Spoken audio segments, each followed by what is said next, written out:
Guiones y guionistas, capítulo 132.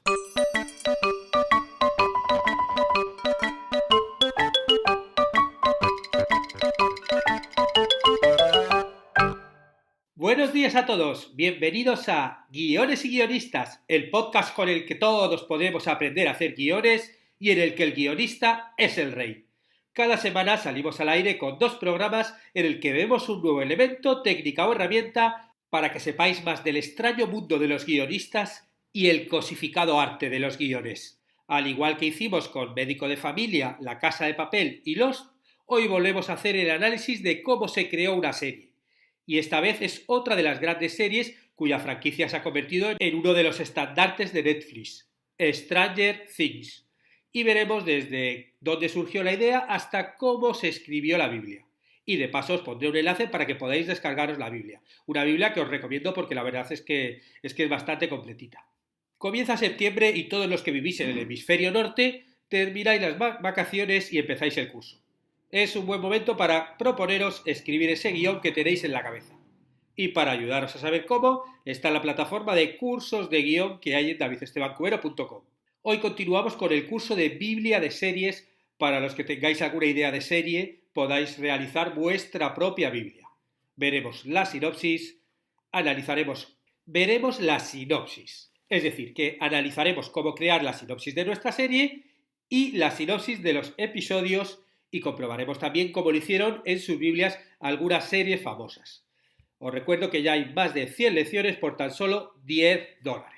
Y hoy quiero hablar de uno de los suscritos a los cursos que aprovechan las lecciones con sus alumnos para rodar cortometrajes.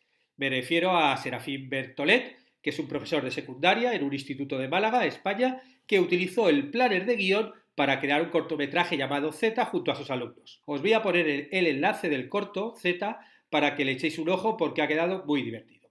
Y nada, quería darle desde aquí la enhorabuena a Serafín y a sus alumnos por el resultado obtenido. Y os animo a todos los profesores que escuchen este podcast a que utilicéis los planners y las clases para estimular a los alumnos a escribir guiones y a grabarlos después. Porque, bueno, por un lado, aprender a contar historias audiovisuales es un recurso que ya todos deberíamos tener y que va a ser muy útil en el futuro, porque en cualquier momento vas a tener una página personal, vas a tener redes sociales y aprender a contar historias es algo como que una herramienta útil. Y luego, además, lo bien que se lo van a pasar en el proceso. O sea, yo estoy seguro de que los alumnos de Serafín, dentro de 20 años, se acordarán de él y del corto que hicieron. Porque es así, del mismo modo que yo me acuerdo pues, de un profesor que yo qué sé, cuando tenía 9 años hacíamos obritas de teatro en clase. Y entonces don Simón, que pues todavía casi han pasado 40 años, pero me sigo acordando de él, ¿no? Con lo cual utilizar el audiovisual en las clases yo creo que es una gran idea, con lo cual, enhorabuena, Serafín. Y ahora vamos a pasar a ver la Biblia de Stranger Things y lo primero es conocer a sus creadores. Bueno, la serie Stranger Things fue creada por Matt y Ross Duffer, más conocidos como los hermanos Duffer, que son gemelos. O sea, si veis las fotitos, bueno, su madre les sabrá reconocer, pero yo no. Ellos estudiaron en la Universidad de Chatham y ahí hicieron varios cortometrajes y cuando acabaron escribieron la película Hayden, que es un thriller de terror sobre una familia que se refugia en un refugio antibombas, ¿no? lejos de un brote viral. La película tenía un giro final al estilo de uno de sus héroes, ¿no? De M. Night Shyamalan, como que, bueno, tenía ese girito. Y aunque la película nunca llegó a los cines, sí consiguió llegar a un productor amigo de Shyamalan que se la pasó, se la enseñó y el guión pues le atrajo la atención. Tanto que contrató a los hermanos para escribir en la primera temporada de una serie que hizo para la Fox, producida por él, que se llama Wayward Pines, o Pines, de la que él es productor ejecutivo, ¿no? Shyamalan, ¿no? Y bueno, los hermanos Duffer escribieron 4 episodios de la primera temporada. Y como comentó Ross, uno de ellos en Rolling Stone, ese fue nuestro campo de entrenamiento. Y Shyamalan se convirtió en un gran mentor para nosotros. En el momento que terminó nuestro trabajo en esa serie pensamos, ok, sabemos cómo crear una serie. Y fue entonces cuando escribimos Stranger Things. Los Duffer prepararon el guión del episodio piloto junto con una biblia de 20 páginas para vender la serie. Y después se lanzaron a intentar venderla, a pitcharla. Hicieron entre 15 y 20 pitch a diferentes cadenas. Chan, chan, chan, o sea, insistir. pero todas rechazaron el guión alegando que sentían que un argumento centrado en niños como personajes principales pues no iba a funcionar. Las cadenas pensaron que a los niños les parecería demasiado aterrador todo esto y que los adultos, bueno, pues que estarían desconectados por una historia protagonizada por menores de edad. Y algunos ejecutivos de estos que hicieron el pitch, ¿no? Con los que estuvieron hablando, trataron de convencer a los Duffer para que la serie fuera más adecuada para los niños, o sea, hacerla como más infantil, o para que se deshicieran de los niños y se concentraran en la investigación del jefe Hopper. Pero bueno, vamos a ir un poquito más para atrás. ¿Cómo les surgió a los hermanos Duffer la idea de Stranger Things? Pues, según han comentado ellos, les surgió de ver una película que se llama Prisoners de Denis Villeneuve, que es una película que trata sobre un padre desesperado que, bueno, atrapa y tortura a un hombre sospechoso de haber secuestrado a su hija desaparecida. Y a los Duffer les gustó la premisa, pero pensaron que en una película se quedaba demasiado corta y que si hacían una serie sobre el dolor, la angustia de un padre que busca a su hijo desaparecido, bueno, pues podría ser algo más grande, ¿no? Podrían como desarrollar más los personajes. Y mientras intercambiaban ideas para la película, se les ocurrió meter un monstruo caníbal en la historia y claro, les encantó la idea. El monstruo comenzó a hacerse cargo de la historia, ¿no? Cada vez fue a crecer, mientras imaginaban cómo llegaría allí y de dónde venía ese monstruo. Ellos querían hacer una historia que tuviera un origen en ciencia ficción en lugar de uno sobrenatural, ¿no? No estamos hablando de cosas paranormales, sino algo que la raíz de ese monstruo es algo de ciencia ficción. Lo que les llevó a crear una criatura pues, de otra dimensión. Y así es como nació El Otro Lado y Eleven.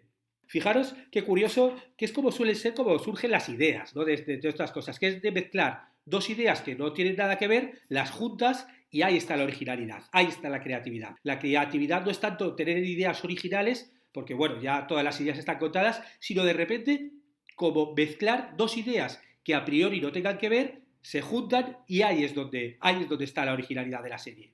Ellos juntaron la idea de el niño desaparecido y la familia y los del pueblo buscándolo con un monstruo caníbal que es el que ha secuestrado a ese monstruo, a ese niño, perdón. Claro, ahí está. Ah, claro, o sea, le han secuestrado, pero no es que le hayan secuestrado ya está, a un niño y ya está, porque quieren pedir dinero o porque son criminales o por lo que sea, ¿no? No, es que es un monstruo caníbal el que le ha secuestrado y encima se lo ha llevado al otro lado, ¿no?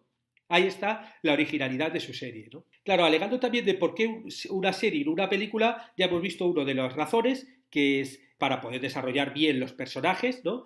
Pero vamos a ver la segunda, que la contestó Matt Duffer en una entrevista a The New York Times. Y él decía así: si estás haciendo una película, en el momento en que le pones un monstruo, se convierte en una película de terror. Y si se trata de una película de terror hoy en día, es básicamente un paseo en una casa embrujada.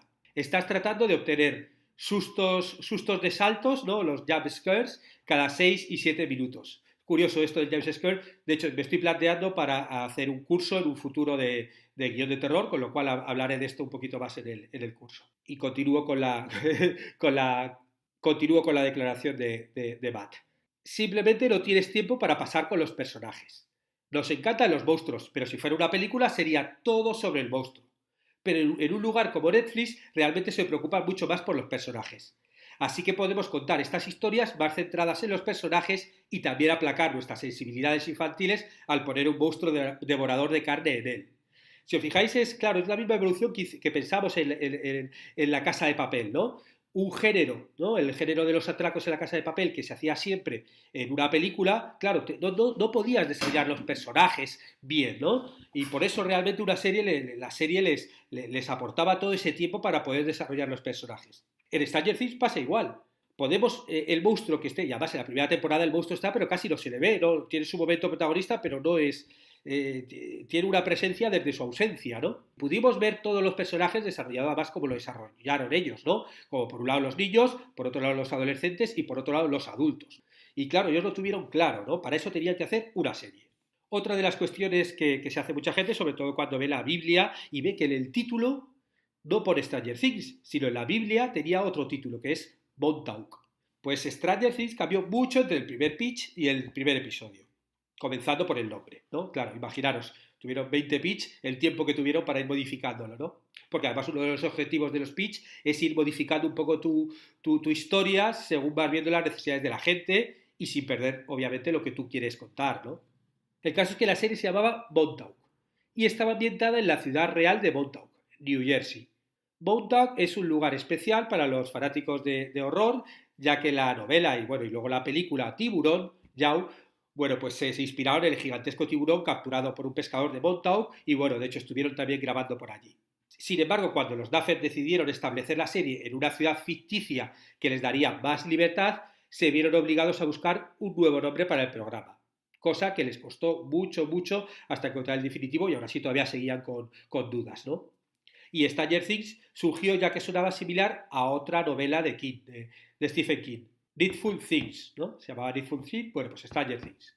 Stephen King es otro de los referentes claros dentro de toda su obra, que está ya desde los propios títulos de crédito y la portada hasta obviamente su universo, ¿no? Y antes de ver a la Biblia, me gustaría también aclarar otra cosa. ¿Qué es el otro lado y el monstruo? Digo aclarar porque en la primera temporada hubo muy poca explicación detrás de Demogorgon y el otro lado, ¿no? Sabíamos que el otro lado era una dimensión alternativa, era una especie como de oscuro reflejo de la realidad. También sabíamos que Demogorgon era una criatura que vino a nuestro mundo para alimentarse de carne, pero poco más. Por cierto, en el curso de estructuras temporales, este fin de semana pasado, vimos cómo crear un flash sideways, realidad alternativa y todo este tipo de elementos, ¿no? Donde estamos manejando temporalmente dos tiempos que pasan al mismo tiempo, pero en distinto lugar o dimensión, ¿no? Lo digo por si hay alguien que le interese. Pero como se vio en la segunda temporada, los hermanos Duffer sabían más de lo que revelaban. De hecho, que es un poquito por lo que traigo aquí este dato, es que ellos escribieron un documento secreto de 30 páginas que explicaban el otro lado de Bogorgon, los perros que aparecen en esa segunda temporada, o sea, y sacaron muchísima información pero luego, claro, lo que hicieron es retener toda esa información para centrarse en la historia de la primera temporada. Como que la primera temporada lo que querían era, bueno, pues desarrollar un poco los personajes y la situación, ¿no? Y el monstruo, bueno, sí, al final obviamente aparece y en el clímax y claro, pues tiene su sentido, pero no te dan demasiada información. Pero ellos la tenían. ¿Qué quiere decir eso? Nosotros cuando hagamos, o sea, una cosa es la información que tenemos nosotros de nuestra serie y otra cosa es la Biblia de venta, ¿no? Sobre todo la Biblia si la estamos haciendo para la venta. No, porque luego ya hay otro documento que es una vez que ya se ha vendido, que se hace un poco pues para los demás, para que todos los guionistas que van a trabajar en la serie, si son muchos, pues tengan toda la información.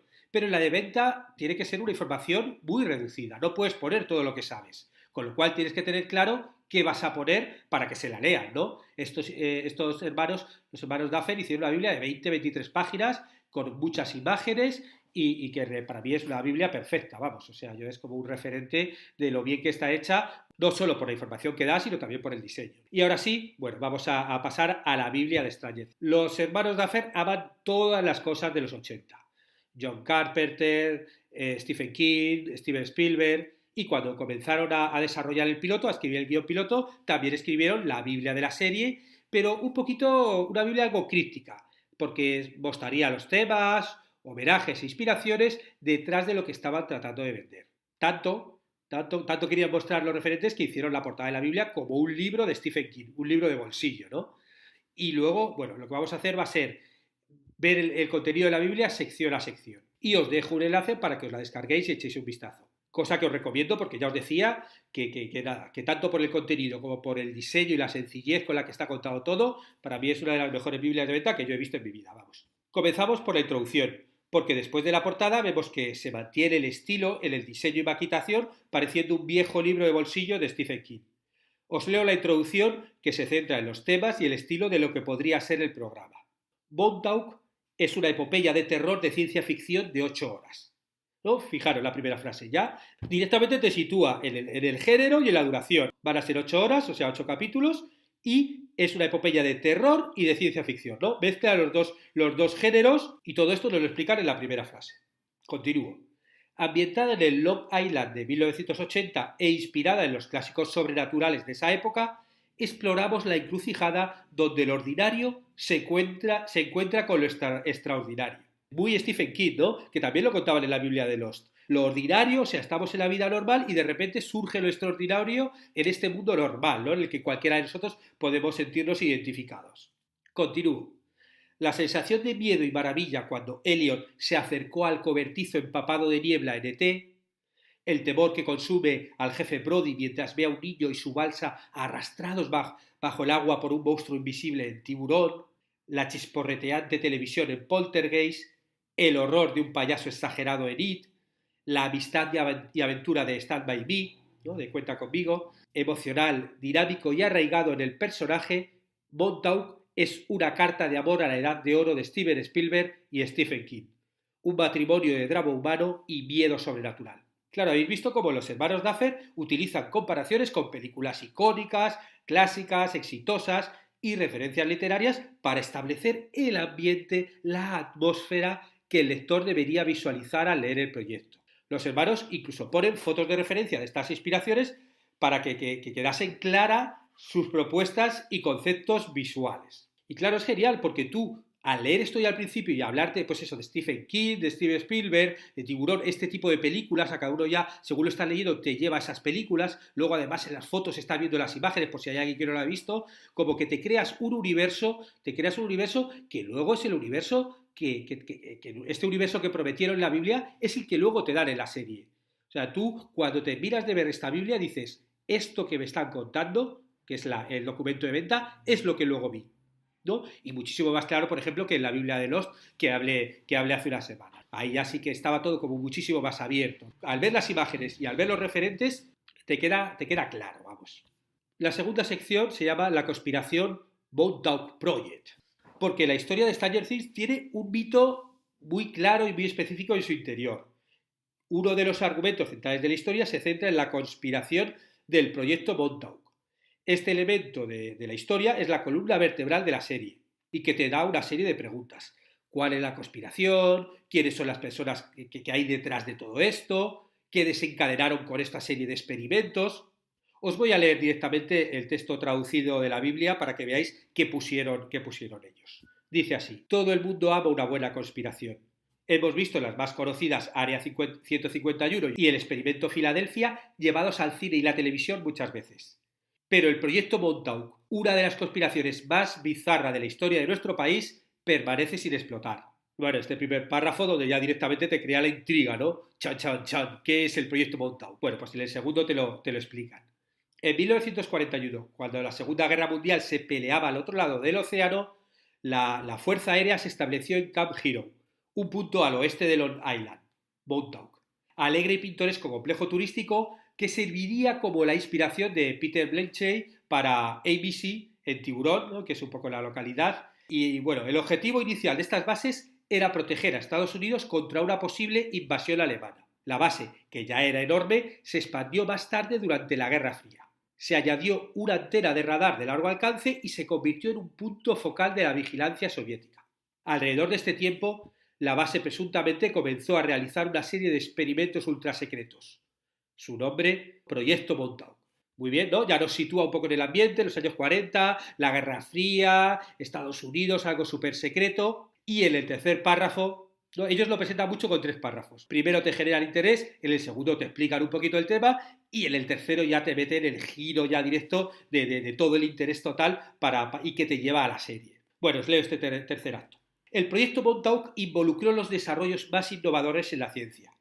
Nadie sabe con certeza lo que estos experimentos implicaron, pero los rumores recorren una gama de lo extraño y lo maravilloso. Contacto alienígena, viajes en el tiempo, telepatía, dimensiones alternativas, monstruos mutantes, todas estas cosas dicen que pasaron en la base. Genial, ¿no? Como que de repente te lleva a ese mundo extraño donde encima, mezclado con esa desaparición del inicio, ya el interés te lo están generando. Porque además todos, yo creo que a la hora de crear una serie, tenemos que aprender un poquito la jugada que hicieron los hermanos Duffer en su Biblia. Porque un dossier de venta no tiene la función de dar toda la información detallada, sino mostrar parte de la historia, personajes y tramas lo suficiente para estimular a los que reciben el pitch y la Biblia y quieran saber más. Después ya leerán el guión del piloto y ya podremos hablar con ellos y contarles todo con mucho más detalles. Y dado que el proyecto Montauk es tan vital para las historias que los personajes deben tratar en la serie, los hermanos sabiamente lo incluyeron justo después de la presentación. Primero nos hablaron de la introducción, ¿no?, un poquito del tema, las referencias, y ya después directamente, ¡buah!, nos meten aquí el conflicto de la historia, ¿no? El conflicto más gordo de la historia, ¿no? Este proyecto misterioso donde pasaban mil cosas en su interior. Claro, entonces vosotros como guionistas, si estáis desarrollando vuestra propia Biblia de la serie, tenéis que encontrar esa columna vertebral de vuestro conflicto central y pichearla temprano, para que los ejecutivos, los productores de desarrollo o quien vaya a ver esta Biblia puedan conocer y entender cuál es el conflicto de toda la serie. Eso tiene que estar, ¿no?, en el concepto cuanto antes. Hemos hablado del tema, del estilo, o sea, de las referencias, y lo siguiente es ya, ¿cuál es el conflicto? Pues que hay algo misterioso que se pasó en esta base y que está por debajo de toda la serie, que está, por un lado, detrás de la desaparición del niño, pero de todo lo que va a pasar, ¿no? Por ejemplo, en Lost sería la isla, ¿no? Y la iniciativa Dharma. He caído en una isla, pero el tema no es que haya caído en una isla solo, sino que aquí han pasado una serie de cosas y de experimentos, y claro, eso está ahí ya en la Biblia, como lo vimos, ¿no? Y claro, es algo que cuando te aparece el humo negro dices, oh, en esta isla está pasando algo. No es que haya caníbales, es que pasan cosas extrañas. En Breaking Bad, por ejemplo, sería la operación de drogas y todo lo que toca.